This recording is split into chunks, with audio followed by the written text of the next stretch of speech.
अस्सलाम वालेकुम। आप देख रहे हैं ह्यूमन टेक एआई और मैं हूं आपका होस्ट नसीम खान सरहदी।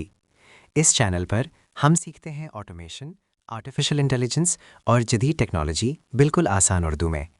पिछली वीडियो में हमने एनएटीटीएन के ट्रिगर्स सीखे थे और जाना था ऑटोमेशन कहां से शुरू होती है। आज की इस वीडियो में हम सीखेंगे कोर नोड्स, यानी वो नोड्स जो ऑटोमेशन को स्मार्ट बनाते हैं। कोर नोड्स क्या होते हैं?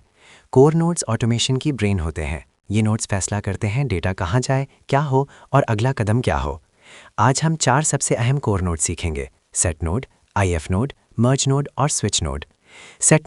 सेट नोड डेटा बनाने और तब्दील करने के लिए इस्तेमाल होता है। मिसाल के तौर पर नेम, ईमेल, मैसेज या कस्टम डेटा। सेट नोड में आप खुद डेटा लिख सकते हैं या पिछले नोड से आने वाला डेटा बदल सकते हैं। ये नोड तकरीबन हर वर्कफ्लो में इस्तेमाल होता है। आईएफ नोड फैसला करने के लिए होता है, यानी अगर ये हो तो ये करो वरना वो करो। मिसाल के तौर पर अगर यूज़र एक्टिव है तो मैसेज भेजो वरना वर्कफ्लो रोक दो।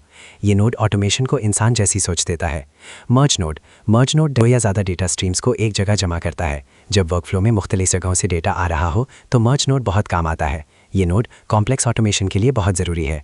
स्विच नोड मल्टीपल कंडीशंस के लिए होता है। मिसाल के तौर पर अगर कंट्री पाकिस्तान हो तो एक एक्शन, अगर यूएई हो तो दूसरा एक्शन और अगर यूके हो तो तीसरा एक्शन। स्विच नोड बड़े वर्कफ्लोज में बहुत ताकतवर साबित होता है।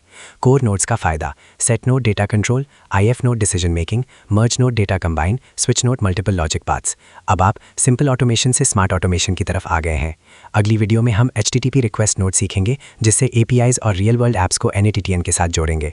अगर आपको ये वीडियो फ़ायदेमंद लगी तो लाइक करें, चैनल ह्यूमन टेक एआई को सब्सक्राइब करें और कमेंट में लिखें सेट या आईएफ। मैं हूं नसीम खान सरहदी। अल्लाह हाफिज़ और अगली वीडियो में मुलाकात होगी।